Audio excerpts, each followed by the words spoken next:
Tūmokemoke is a mōteatea and a journey throughout Tauranga Moana, reciting marae, tupuna and sites of significance. Join us as we learn this local waiata and explore our rohe, mai ngā kuri a whare ki te tū.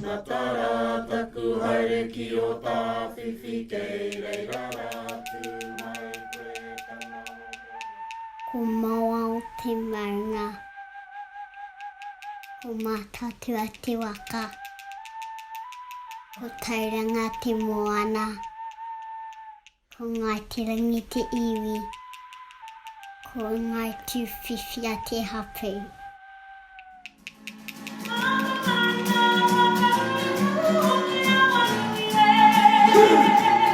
Ko tēnei marae, ko Opureora, ko tūwhiwhia te whare tuaki nei, ko ea te wainga nui o ngā tama te rangi hauhiri rao ko Pukai. Pukai i ahu mai i roto o Ngāti Ranginui, tūwhiwhia no konei. Ko te marae, ko Opureora, ko te wharekai, ko te aureke no roto o te whakatohea.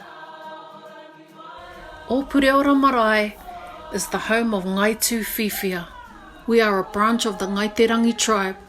Ngai Tūwhiwhia are the descendants of Tūwhiwhia and Te Aureke. Our tūpuna Tūwhiwhia lived at Maketu. Tūwhiwhia and his son Tawaiti were part of a Ngāti Rangi group gathering toitoi from Te Tumu. They were attacked and Tūwhiwhia was killed. Tawaiti was taken to Tauranga near the Tūkorako stream where he was tortured to death. Before his demise, Tawaiti cried out these words, "Aue he aha rawa taku he, kia pēnei he mate mōku.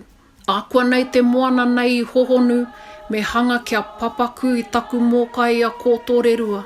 Oh, what have I done to deserve this fate? This ocean, though deep, will be rendered shallow when my brother Kōtōrerua hears of this." This event would lead Kōtōrerua to seek revenge in Tauranga at the Battle of Kōkōwai, as well as the subsequent occupation of Mauao and a vast share of Tauranga Moana by Ngāti Rangi. We revere these tūpuna and the names upon our marae complex. Tūwhiwhia our wharenui and one of the two flags. Kōtōrerua our flagpole and the second of the flags. Tawaiti our paipai.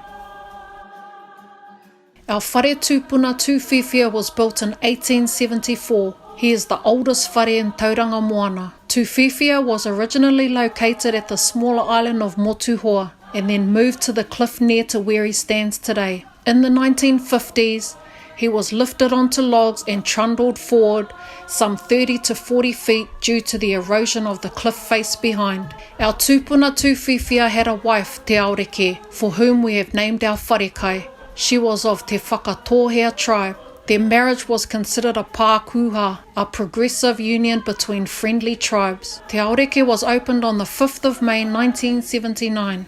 Our wharekai is the result of many years of fundraising by our hapu here on the island, on the mainland and further around the motu.